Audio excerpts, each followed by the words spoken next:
Oh, hold on.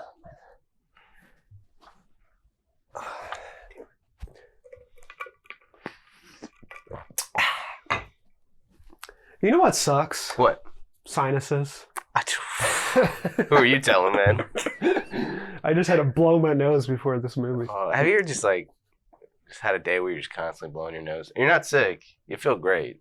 It's just this. And then there's a headache, but only behind your eye. Yeah. And then maybe in your forehead. Yeah. And you know that you in the moments where you blow your nose, but there's nothing there, but you still can't breathe out of your nose. That may be the worst for me. Not to get even grosser than that, but there's grosser than that. Let's do it. No, I'm not going to. Oh, okay. I'm not going to. I'm going to spare our audience. What if this year, in the new year, we shift from getting real to getting real? We get real about just things. Just life. Sinuses. Yeah. Well, sinuses. Yeah. Got a bone to pick with you, sinuses.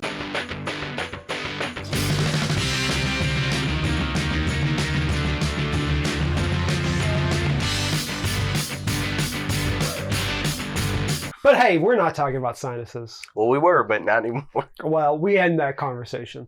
The credits rolled. Yeah. So we're into our topic of the day. Yeah. Well, of the week. First of the year. Of the year. Because we're talking about the movies that are most anticipated of 2025. I wrote almost every movie down that just exists, to cover it all. Just to make sure we don't miss anything. Listen, I didn't. But we're going to miss stuff. Yeah, we're going to miss stuff because it's weird that you're there will be movies that show up out of nowhere. I feel like, you know what we weren't talking about last year or 2 years ago? Anora. We weren't talking about Conclave either. We weren't talking about Conclave. We weren't talking about... I guess we were kind of talking about a complete unknown. I'm not sure, but you know. There are movies that the insiders of Hollywood know about. They know. And they're raving about it. Yeah. And they already know it's going to get the awards. Yeah. Like A Different Man, like Conclave, like Anora. But then there's other movies that are announced 4 years ahead of time. Nosferatu. Dune. But also, let's just start it off with Mission Impossible, Final Reckoning. We've been waiting for this bad boy for a while. Yeah, and that's what's hard about it is because weren't they shot around? Everyone thought they were shot at the same time. Mostly shot at the same time. Then there were some delays, and so it feels like the production on this thing has been since legit 2020. I hope it's an actual end because when the Jeremy Renner one came out, people were like, "Oh, they're getting to the end." Yeah. And then they didn't get to the end. And then they got better. Yeah. I do think it will be an end. I think it'll be, because Tom's getting up there. And I feel like Tom's about to career shift into... try to get an Oscar again? Yeah, I think he's about to go get maybe play a couple bad guys, maybe go back to the Collateral He needs to. He needs to. Please, Tom. But no, I'm excited. Because it feels like the trailer, they're just bringing everything back. They're like, hey, what about the guy who... let the knock list go. Hey, what about the rabbit's foot? I feel like it's all coming back. There's a lot of unanswered questions in the Mission Impossible franchise. Yeah. I'm excited. I'm just not excited that Rebecca Ferguson's not back. That's my only thing. And I don't like the whole AI plot, but I do like the guy. Isai Morales. Yeah, I like him. Another big thing, just to keep it on the blockbuster trend. This is our first year back to a full Marvel slate. Yeah. And the Russo brothers also have a movie coming out this year on Netflix. Oh, yeah. The Electric State. Sure. Let me name the Marvel movies. So in February, obviously, is Brave New World, Captain America. I'm optimistic.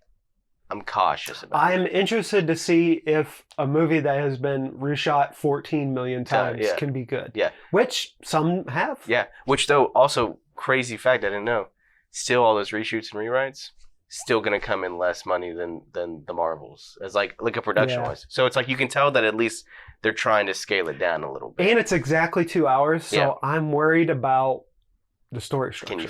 When it seems like there's 5 things going on. Yeah, that's what I'm worried about because we got a Hulk, we got we for sure got the leader.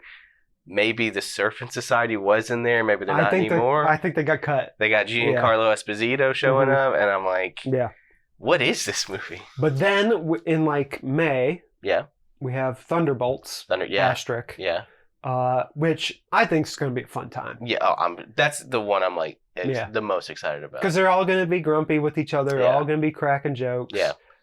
I think it'll feel the most like an Avengers movie that we haven't had in a long time. Yeah. Because we all know these characters, and they're all teaming up now. You have a stacked cast. Yeah. David Harbour, Florence Pugh. Well, and these are people who like have blown up even since like the first time they showed up. You know, it's like I remember when like Florence Pugh was cast, like she was big, but she wasn't like huge. She wasn't Flo. Now she's a star. And then if Sebastian Stan ends up winning or even getting nominated for an Oscar, people are going to be like, well, now I got to go back and watch him as Bucky. I'm a little shocked that Thunderbolts hasn't leaned into when we do the credit or what, like, let's just be like, Oscar nominated Sebastian Stan, Oscar award winning, you know, like, but it didn't, Emmy award winning. It did not work for Eternals. So I'm just more like the fun part, like just that, like, but you have to do the Emmys and you have to do like all you know. But then the last Marvel movie of the year is probably the most anticipated, Fantastic Four: The First Steps. Now we've talked about it. Pedro Pascal does not have a great track record when it comes to good movies. Yeah. Great performances, yes. Good movies, depends what you say is a great movie. Weirdly, I mean, like Gladiator 2. Yeah. Pretty fun movie. So you're saying he broke the curse? I don't know. I'm not saying that at all. This Fantastic Four will prove whether he broke the curse or not. Yeah. We don't know. Yeah. We really don't know. It takes place in maybe an alternate universe. We know it takes place in the past. And I think they've said an alternate universe. And it's setting up the next Avengers movies. Yeah. Most likely. Not only will this have to break a Pedro Pascal curse, it has to break it. We've never had a good Fantastic Four movie. We've had fun Fantastic Four movies. We've had a really awful one. Yeah. The one that felt like 16 movies smushed together. Yeah. And then go back to the Russo brothers. They Russos? I don't know. Who cares? The brothers that direct Marvel movies. Yeah. They have not really made a good movie outside of them. They got another try, last stab before they go back to Marvel. The Electric State, which I guess is a part of the Millie Bobby Brown Netflix universe. Yeah, it's also a book. It's also a book. Now, watching all these Millie Bobby Brown movies on Netflix, I've come to learn that they're not good, but they're also not bad. Can we do this? When Stranger Things Season 5 is about to drop, can we do a Millie Bobby Brown Netflix tier list where we have to watch every Millie Bobby Brown? I've watched all of them. You've watched all of them. I have not. I've never seen Enola Holmes. I've never seen Damsel. I've never seen... Is there another one? There's got to be one. There's the Electric State. There's the Electric State. And so maybe I'll save it until... So there's a big blockbuster. Obviously also Superman is coming out. So there's a big year for maybe superheroes could be back. Superheroes could be back, but it's interesting that like Superman is posed to reset DC movie-wise. Yeah. And Fantastic Four is kind of this like where everyone's hanging the like, can we kind of reboot everything? Can we fresh start funds? Like Deadpool is fun. Deadpool is like the rock bottom you have to hit before you start climbing back out, and or the acknowledgement of rock bottom. Yeah. And so I think it's just interesting that these two movies that like everyone, like whole studios are like, they have to work. Yeah. They come out like 2 weeks apart. I guess the main question is, can a James Gunn style movie work as a Superman movie? Yeah. And he's already promised that it's not going to be like a typical Guardians movie. Yeah. But then when you watch a trailer, you're like, this looks like a typical Guardians movie. Yeah. So we'll see. I don't know. We'll see. What are you excited about? Listen, I printed off my letterbox list. Oh, a letterbox. Pippin. Yeah. Just throw the fart noise. No, okay, fine. No, I deleted it. Yeah, you know, I was trying to think of like some that weren't giant blockbusters, but then I'm now looking, I'm like, a lot of these are kind of blockbuster. I'm noticing some of them don't even have posters yet, so they may not even. What are you talking about? Those are not posters. That's kind of a post. Those are kind of posters. You know, I think we've talked about Mickey 17 before. Yes. Because we thought it was coming out last year. This is probably in our video from last year. It's definitely coming out this year. 100% coming out this year. I think they even moved it up. Yeah. 28 days later, 20 years later, we've already even talked about the first one. Because Nia DaCosta is attached. That's the second part. And we've also talked about Sinners on here as well. Yes, Sinners. Just 3 movies that I'm like jazzed about. They are what the film bros. Not that you're a film bro. No. I think anyone that enjoys film is a film bro. Film bro, yeah. But I think film bros That's their top 3 for sure. Well, it's also like 3 auteurs that, like, really this whole list I think I'm looking at is mostly auteurs, but those are the 3 that are like, those are going to be huge. I feel like, or they're going to make a lot of money. Then you got things like Wake Up Dead Man. Will Netflix release it longer than a week in theater? So. I think they're just so scared of Daniel Craig now that maybe they'll give it a couple weeks. These are surefire hits. Yeah, I know. Well, and that's why I think, because it's like the second time you're like, oh, wow, this works. This really does work outside of just that. And then it is interesting. Okay, so like, where do you go from there? Can you repeat it 3 times? And can Daniel Craig pull off super long hair? We'll see. That's the biggest, and the cast is cool because you got like, I can't list everyone, but like Glenn Close, Joshua Connor's in this thing. A lot of up and coming actors are also a lot of younger. Josh Brolin, I believe, is in this as well. Mm-hmm. So do you think Guillermo's Frankenstein is coming out this year? 100%. I think that Christmas season. I think that they see Nosferatu, whoever is producing this Frankenstein, they're looking at Nosferatu. And they're like, yes, people dig this period piece stuff, this horror. Like, if you combine horror and period pieces, it's come on, let's do it. And if you market a Guillermo movie the right way, like they did Shape of Water, not only was it a hit, it won Oscars. Well, and you have things like Oscar Isaac is in this one, Jacob Elordi's in this one. Like, I mean, you've got like weirdly for like to say a Frankenstein movie could hit like 4 quadrants is weird, but everyone knows the story. You can get the teens in there. You can get the Euphoria fans. You can get people who love Oscar Isaac, love horror, love Guillermo, and then of course, not of course. I don't know why I'm saying of course. Like I'm the only like goof who's got this on a list, but that James L. Brooks is coming back. With a movie. And so it's called Ella McKay, and it's got Emma Mackey. Sure, if you say so. I believe so, and it's just very James L. Brooks. Like this movie is going to make maybe like $45, and you're going to be, and I'll be $44. I'll be, it'll be me. So that's what I'm looking forward to. Yeah, there's a lot of indie stuff that is going to probably pop off really well. Like we're supposed to get a Boots movie. Yeah, and we're getting a Tron movie.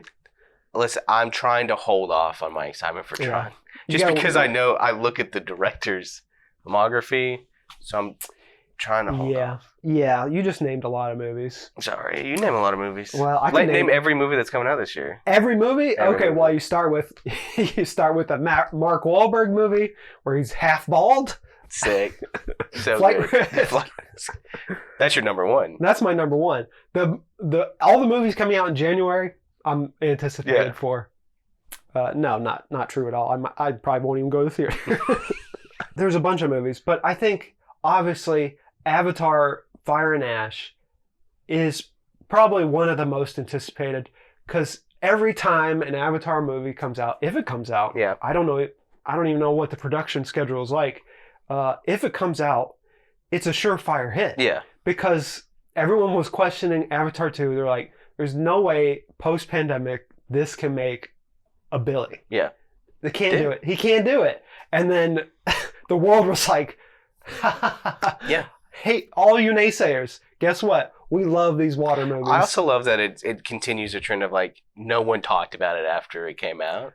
But I love that. I think it's just so funny now that it's like an Avatar movie could sneak in, make $1 billion, more than $1 billion, and be like, all right, we'll see you guys next time. Yeah. Just no one talks about it. And it's great. It sets up a great story. Yes. For the third movie. I don't know if I can sit through another 3-hour one though. I'm gonna need them to start, or I can't sit through like 45 minutes of whale stuff. So if this one's like 45 minutes of fire stuff. The first Avatar movie, I wasn't bought in. Yeah. It was just, it's whatever. It's a gimmick. 3D. Yeah. Looked really cool. Second movie, I'm fully in. Yeah. I'm an Avatar. I don't even know what they're called, but I'm an Avatar. Yeah. I'm a Cocoon. I don't know if that's just the whales, but I'm one with the whales. Yeah. And I'm ready for them to extinguish the fire. Yeah. But I'll tell you what my most anticipated is Kogonada's got a movie coming out that's got Margot Robbie and Colin Farrell, The Big Bold Beautiful Journey. Okay. I don't know anything about it. Yeah, I don't. But I hear those 3 names, and I'm like, I'm in. Yeah. Because Colin Farrell and Kogonada's directed some Star Wars stuff. Yes. I know people, the haters hate Acolyte, but I'm telling you, they should. We told you, you know, whatever. Anyway, Star Wars fans, I don't care about their opinions, honestly. But Coconut is a great director. Colin Farrell, this will be his second movie with him. Margot Robbie, you know, this is her first movie since Barbie. Yeah. So, and it's not going to be the blockbuster movie that everyone thinks it will be.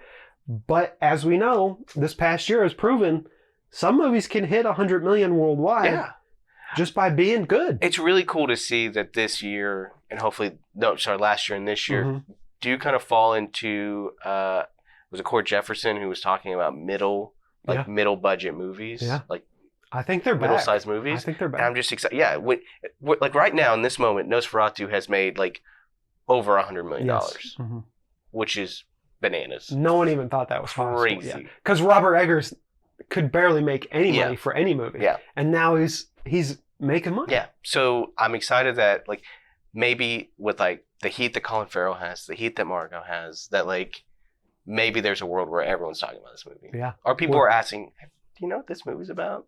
Yeah. Like, oh yeah, you gotta go see it. Check it out. We're in the Farrellekanen. Sure. Mm-hmm. That was bad. I don't like that. Pharrell, because you can't say Pharrellissance. Yeah. You know what? We're also getting another Pharrell movie. Speaking of that. Yeah. A Pharrell movie? Oh, we're getting another PH? We're getting. If you have any that you're most anticipated about, let us know. Let us know. Or don't let us know. Don't let us know. Make us try to guess. Just on the comment, I've got one. Guess. And then we're just like, Mission Impossible?